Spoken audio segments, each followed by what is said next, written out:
PS judiciary पर fundamental right series के अंतर्गत हमने अभी तक आर्टिकल 13 को समझा था और लास्ट लेक्चर में हमने देखा था कि अब पार्लियामेंट को यह पावर है कि वो आपके फंडामेंटल राइट को अमेंड कर सकती है या नहीं कर सकती है।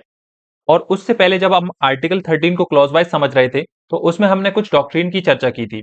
उन डॉक्ट्रिन को अब हम डिटेल में पढ़ेंगे, जिसमें सबसे पहली डॉक्ट्रिन थी डॉक्ट्रिन ऑफ इक्लिप्स, यानी आच्छादन का सिद्धांत। ठीक है, तो इसे समझते हैं। और यदि आप चैनल पर नए हैं तो चैनल को सब्सक्राइब जरूर कर लिया करें, जिससे आपके लिए और अच्छे लेक्चर्स बनाने के लिए मोटिवेशन मिल सके। तो चलिए स्टार्ट करते हैं बिना किसी देरी के। तो देखिए, आच्छादन का सिद्धांत क्या होता है, इस विषय पर बात करने से पहले जो डॉक्ट्रिन ऑफ इक्लिप्स में इक्लिप्स शब्द है, इसके मीनिंग को समझ लेते हैं, यानी कि इसका जो लिटरल मीनिंग क्या होता है, इस बात पर चर्चा करते हैं। देखिए, जो डॉक्ट्रिन ऑफ इक्लिप्स होती है उसे हिंदी में आच्छादन या ग्रहण कहते हैं, जिसका शाब्दिक अर्थ होता है आंशिक या पूर्ण रूप से किसी चीज को ढक लेना। देखिए, इसका मतलब यह है जब एक चीज किसी दूसरी चीज को कंप्लीटली या पार्शियली ढक लेती है, यानी कि कवर कर लेती है, तो वो क्या कहलाता है, आपका इक्लिप्स माना जाता है। यानी कि वो जो पहली चीज है उसने दूसरी चीज को क्या कर दिया है, इक्लिप्स कर दिया है, यानी ग्रहण लगा दिया है उस पर। ठीक है, इसी प्रकार से हम इक्लिप्स का एक शब्द जो है सूर्य ग्रहण, चंद्र ग्रहण से भी लेते हैं, जिसको हम ऑक्सफोर्ड डिक्शनरी की मीनिंग के अनुसार देखते हैं। देखिए, चंद्रमा या सूर्य का कुछ देर के लिए पूर्ण रूप से या आंशिक रूप से पृथ्वीवासियों को दिखाई न देना ग्रहण है। यानी कि इस परिभाषा में भी क्या है, जब पार्शियली या कंप्लीटली जब सूर्य या चंद्रमा पृथ्वीवासियों को दिखाई नहीं देते तो ये माना जाता है कि क्या हो गया है, ग्रहण लग गया है, इक्लिप्स हो गया है, जैसे कि आप इमेज में देख पा रहे हो यहाँ पे। अब बात करते हैं कि आच्छादन या ग्रहण का सिद्धांत का संवैधानिक उपबंध क्या है। तो इसका संवैधानिक प्रावधान हमें मिलता है आर्टिकल 13 के क्लॉज 1 के अंतर्गत। इसमें यह कहा गया कि संविधान के लागू होने से ठीक पहले यदि भारत राज्य क्षेत्र में सभी विधियां, जितनी भी विधियां लागू थी, यदि वो भाग 3 के उपबंधों से असंगत हैं तो वो शून्य होंगी। कितनी शून्य होंगी, जिस मात्रा तक जो है पार्ट 3 के उपबंधों से असंगत है। ये वाला प्रोविजन जो है हमने आर्टिकल 13 को जब समझा था तो वहां पे बहुत अच्छे से समझा था। यदि आपने वो लेक्चर देखा होगा तो ये चीज आपको और अच्छे से समझ आएगी। ठीक है, इस प्रकार से कोई लॉ है जो संविधान से पहले लागू किया गया था और भाग 3 के उपबंधों से असंगत है तो वो असंगतता की मात्रा तक शून्य होता है। ठीक है, इसे एक इमेज की सहायता से समझते हैं। जैसे मान लो कि संविधान से पहले का कोई लॉ था। अब हमारा संविधान जो है लागू हो गया 26 जनवरी 1950 को, और वो आपके फंडामेंटल राइट को वायलेट करता है। कौन? ये संविधान से पहले का लॉ। यदि इस लॉ के कोई भी प्रोविजन जो है आपके फंडामेंटल राइट के अगेंस्ट है, इनकंसिस्टेंट है, तो जो आपके फंडामेंटल राइट है वो इस लॉ पे क्या है, ग्रहण लगा देंगे, यानी कि ये लॉ जो है आच्छादित हो जाएगा फंडामेंटल राइट के द्वारा, इक्लिप्स हो जाएगा। ठीक है, यहां तक कोई दिक्कत? देन अब क्या होता है कि after amendment removal of inconsistency, अब ये होता है कि संविधान में संशोधन किया जाता है या उस कानून में संशोधन किया जाता है, और वो जो फंडामेंटल राइट के विरोध में जो प्रावधान थे, ये जो इनकंसिस्टेंसी थी, उसको हटा दिया जाता है। तो ये जो कानून है फिर से रिस्टोर्ड हो जाता है, यानी कि फिर से लागू हो जाता है। डॉक्ट्रिन ऑफ इक्लिप्स इसके अनुसार ये होती है कि देखिए, संविधान के लागू होने से पहले कोई विधि मूल अधिकारों से असंगत है, यानी कि वो मूल अधिकारों का उल्लंघन करती है, तो वह संविधान के लागू होने के बाद से मूल अधिकारों से आच्छादित हो जाती है, और वो विधि जो है इस कारण से मृतप्राय या शून्य हो जाती है और उसका प्रवर्तन नहीं कराया जा सकता है। कुल मिला के देखिए, डॉक्ट्रिन ऑफ इक्लिप्स क्या है कि संविधान से पहले की कोई विधि है, यदि वो आपके फंडामेंटल राइट को वायलेट करती है तो ऐसी विधि जो है मूल अधिकारों से आच्छादित हो जाएगी। और यदि इस प्रकार की विधि में संशोधन किया जाता है, और संशोधन चाहे वो उस विधि में या संविधान में संशोधन किया जाता है और उस इनकंसिस्टेंसी को हटा दिया जाता है, जो असंगतता थी उसको दूर कर लिया जाता है, तो वो विधि जो है फिर से लागू हो जाएगी, यानी कि फिर से उसे इनेक्ट करने की जरूरत नहीं होगी। यही आपकी डॉक्ट्रिन ऑफ इक्लिप्स कहलाती है। आई होप आपको क्लियर होगा। अब इसको क्या है, हम केस लॉ की मदद से समझेंगे। देखिए, केस लॉ को समझने से पहले हम प्री कॉन्स्टिट्यूशनल लॉ और पोस्ट कॉन्स्टिट्यूशनल लॉ के डिफरेंस को थोड़ा सा समझ लेते हैं। हालांकि हमने आर्टिकल 13 को जब समझा था वहां पे भी अच्छे से समझा था, तो यहाँ पे थोड़ा सा इमेज की मदद से हम थोड़ा देख लेते हैं। देखिए, 26 जनवरी 1950 को हमारा संविधान लागू हुआ। इससे पहले के जो भी लॉ हैं, यानी कि जो ब्रिटिश रूल के दौरान बनाए गए हैं, वो सारे लॉ आपके क्या कहलाएंगे, प्री कॉन्स्टिट्यूशनल लॉ, यानी कि संविधान पूर्व विधि। ठीक है, जैसे प्री कॉन्स्टिट्यूशनल लॉ के एग्जांपल आप देख पा रहे होंगे, IPC, evidence 1872, criminal procedure code 1898, government of India act 1935, NI act, ये सब क्या है, आपके प्री कॉन्स्टिट्यूशनल लॉ है। और जो 26 जनवरी 1950 के बाद बनाए गए हैं वो सारे लॉ क्या कहलाएंगे, आपके पोस्ट कॉन्स्टिट्यूशनल लॉ, यानी कि संविधान उत्तर विधियां। पोस्ट कॉन्स्टिट्यूशनल लॉ के भी एग्जांपल आप देख पा रहे होंगे, right to information act 2005, domestic violence act 2005, goods and service tax यानी जीएसटी एक्ट 2017 का, और जेजे एक्ट जो है जुवेनाइल जस्टिस एक्ट 2015 का। इस प्रकार से जो है ये सारे क्या हैं, आपके पोस्ट कॉन्स्टिट्यूशनल लॉ हैं, यानी कि संविधानोत्तर विधियां हैं। बहुत सारे स्टूडेंट इसमें काफी कंफ्यूज रहते हैं, तो आई होप आपको ये सारी चीजें क्लियर होंगी। अब बात करते हैं, देखिए इसके जो केस हैं, जो जजमेंट है उस पर बात करते हैं। तो सबसे पहला जजमेंट और मोस्ट इंपोर्टेंट जजमेंट है Bikaji versus state of Madhya Pradesh, AIR 1955 supreme court.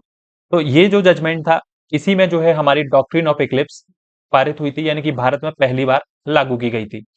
तो देखिए इस केस को हम समझते हैं। इस केस में क्या था कि एक संविधान पूर्व विधि थी, बरार मोटर व्हीकल एक्ट 1947। इस एक्ट के अंतर्गत गवर्नमेंट यानी कि स्टेट को ये पावर थी, क्या पावर थी, व्हीकल से रिलेटेड कोई भी यदि बिजनेस किया जाता था तो उसमें गवर्नमेंट को ये राइट था कि वो उनमें एक अधिकार सृजित कर सकती थी, और जो नियंत्रण था वो अपने पास ले सकती थी। ठीक है। अब होता यह है कि 1950 में हमारा संविधान लागू हो जाता है 26 जनवरी को, और आर्टिकल 19(1) के अंतर्गत हमें मिल जाता है राइट टू ट्रेड, यानी कि बिजनेस व्यापार करने की हमें मिल जाती है आजादी। जब ये फंडामेंटल राइट हमें मिल गया, तो ये जो बरार मोटर व्हीकल एक्ट था, जो उसके प्रावधान थे, वो आर्टिकल 19(1) से क्या हो गए, इक्लिप्स्ड हो गए। ये वॉयलेट्स लिखा है, violating the fundamental rights become dormant, ये होना चाहिए। जो हमें राइट टू ट्रेड मिला, उससे ये जो है एक्ट आच्छादित हो गया। अब होता है कि 1951 में संविधान में पहला संशोधन किया जाता है, और संशोधन क्या किया जाता है, आर्टिकल 19(1) के अंतर्गत वृत्ति व्यापार और व्यवसाय करने की जो स्वतंत्रता मिली है, उस पर कुछ कुछ रिस्ट्रिक्शंस थे। वो रिस्ट्रिक्शंस दिए गए थे आर्टिकल 19(6) के अंतर्गत। अब उसी में पहला संशोधन ये किया जाता है, और उसके द्वारा संशोधन करके ये पावर जो है स्टेट को दे दी जाती है कि यदि वो स्टेट जो है किसी भी बिजनेस व्यापार में वो चाहे तो नियंत्रण अपना ले सकता है, एक अधिकार उसमें सृजित कर सकता है। ठीक है। जैसे रेलवे है, रेलवे स्टेट ही चलाता है, यानी कि गवर्नमेंट ही चलाती है, कोई प्राइवेट कंपनी उसको नहीं चलाती है। ठीक है। तो इस प्रकार से ये चीज हुई।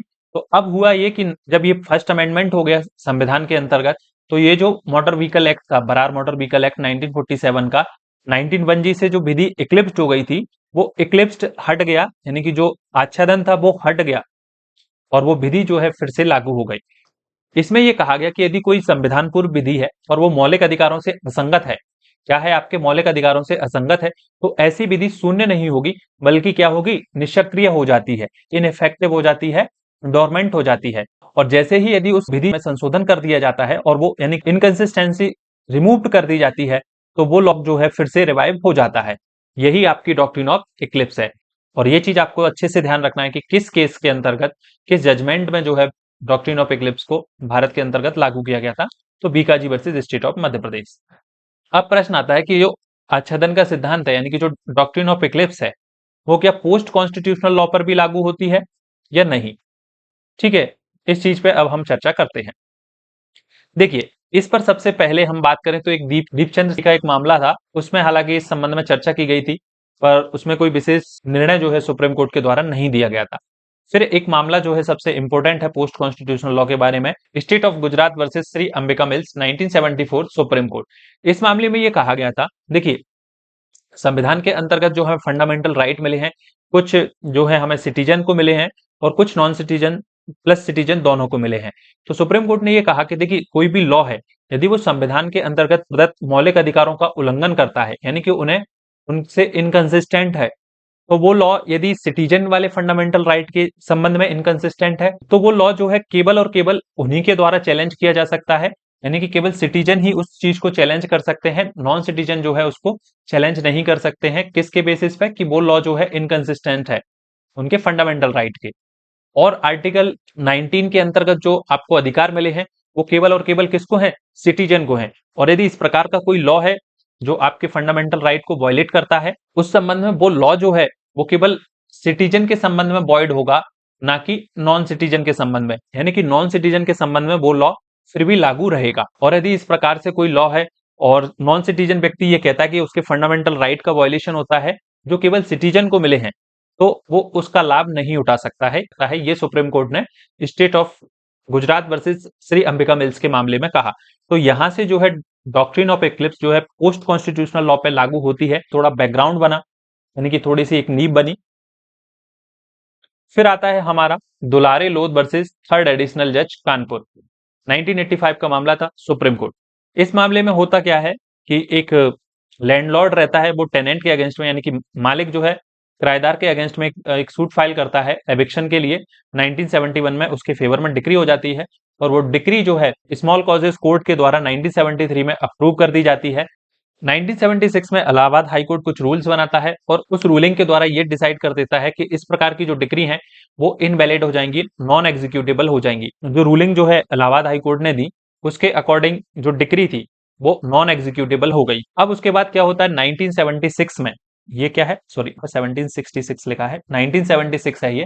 1976 में क्या है, UP government UP urban building act के अंतर्गत संशोधन करती है, और जो इलाहाबाद हाई कोर्ट ने रूलिंग दी थी एक तरीके से उसे निष्प्रभावी करती है। अब होता यह है कि जो डिक्री थी वो फिर से वैलिड हो गई। तब जो जो लैंडलॉर्ड था फिर से वो सुप्रीम कोर्ट गया, और उसने इस आधार पर मांग की कि जो हाई कोर्ट ने रूलिंग पास की थी उसके द्वारा वो डिक्री जो थी उसकी वो इक्लिप्स्ड हो गई थी। और जब यूपी गवर्नमेंट ने यूपी अर्बन बिल्डिंग एक्ट के अंतर्गत संशोधन कर दिया है, तो वो जो इक्लिप्स्ड हुई थी, वो जो रूलिंग से निष्प्रभावी हुई थी, नॉन एग्जीक्यूटेबल बनी थी, वो अब एग्जीक्यूटेबल हो गई, यानी कि वो प्रभावी हो गई। 1984 में जजमेंट देते हुए कहा, यस आप सही कह रहे हैं, और लैंडलॉर्ड को जो टेनेंट के अगेंस्ट में एविक्शन की डिक्री प्राप्त हुई थी उसको वैलिड माना, और पोस्ट कॉन्स्टिट्यूशनल लॉ पे जो है डॉक्ट्रिन ऑफ इक्लिप्स को लागू किया। तो आई होप यहां तक आपको सारी चीजें क्लियर होंगी। आपको यदि आपसे पूछे कि डॉक्ट्रिन ऑफ इक्लिप्स जो है पोस्ट कॉन्स्टिट्यूशनल लॉ पे लागू होगी या नहीं होगी, तो यस लागू होगी। तो आई होप आपको ये सारी चीजें क्लियर होंगी। अब एक बार इसका क्विक रिवीजन अपन कर लेते हैं। देखिए, संविधान से पहले का कोई लॉ है और हमारा संविधान लागू हो गया 1950 में, और यदि इस प्रकार का कोई लॉ है वो हमारे फंडामेंटल राइट को वायलेट करता है या नहीं। यदि वो फंडामेंटल राइट को वायलेट करता है, हमारे फंडामेंटल राइट का उल्लंघन करता है, तो वो डॉक्ट्रिन ऑफ इक्लिप्स के द्वारा क्या हो जाएगा, डोरमेंट हो जाएगा, निष्क्रिय हो जाएगा। उस पर क्या लग जाएगा, इक्लिप्स लग जाएगा, अच्छेदित हो जाएगी वो विधि। ठीक है। और यदि वो फंडामेंटल राइट को वायलेट नहीं करता है संविधान पूर्व लॉ, तो वो लॉ क्या हो जाएगा, फुली वैलिड हो जाएगा, जैसे एनआई एक्ट आज हमारे यहाँ पे लागू है। ठीक है। इसी प्रकार से कई और भी लॉ हैं जो लागू हैं। ठीक है। यदि वो फंडामेंटल राइट को वायलेट कर रहा था तो हमने देखा इक्लिप्स हो जाएगा, यानी कि वो मृतप्राय हो जाएगा, निष्क्रिय रहेगा। और यदि उसमें अमेंडमेंट के द्वारा उस लॉ में या किसी फंडामेंटल राइट में उस इनकंसिस्टेंसी को दूर कर दिया जाता है, तो वो लॉ जो है फिर से जीवित हो जाएगा, फिर से रिवाइव हो जाएगा और फुली वैलिड हो जाएगा। ठीक है। यही हमारी डॉक्ट्रिन ऑफ इक्लिप्स थी। आई होप आप चीजें क्लियर होंगी। और देखिए, आप यदि चैनल पर नए हैं तो चैनल को सब्सक्राइब जरूर कर लीजिएगा, और पुराने लेक्चर जरूर देख लीजिएगा, जिससे आपको सारी चीजें अच्छे से क्लियर हों। और ये हमारे सोशल मीडिया हैंडल हैं, आप हमें यहाँ पे फॉलो कर सकते हैं। और आपको आर्टिकल वाइज यदि इनको पढ़ना है तो जल्दी ये अपडेट कर दिए जाएंगे। judiciaryexam.com पर आप ये सारे लेक्चर्स को आर्टिकल वाइज यानी कि आर्टिकल फॉर्म में पढ़ सकते हैं। और नेक्स्ट जो होगा हमारा लेक्चर वो जुडिशियल रिव्यू पर होगा, देखना बिल्कुल मत भूलिएगा। और आपकी कोई भी डाउट है या आपकी कोई भी क्वेरीज है तो आप नीचे कमेंट सेक्शन में कमेंट करके पूछ सकते हैं। देखिए, आपको ये लेक्चर पसंद आ रहे हैं तो आप अपनी राय भी जरूर बताएं, आपका कोई सजेशन है तो वो भी जरूर बताएं। और आपको वीडियो पसंद आ रहे हैं, ये और लेक्चर आपको अच्छे लग रहे हैं तो इसे अपने दोस्तों के साथ भी शेयर कीजिए। मिलते हैं अगले लेक्चर में। धन्यवाद।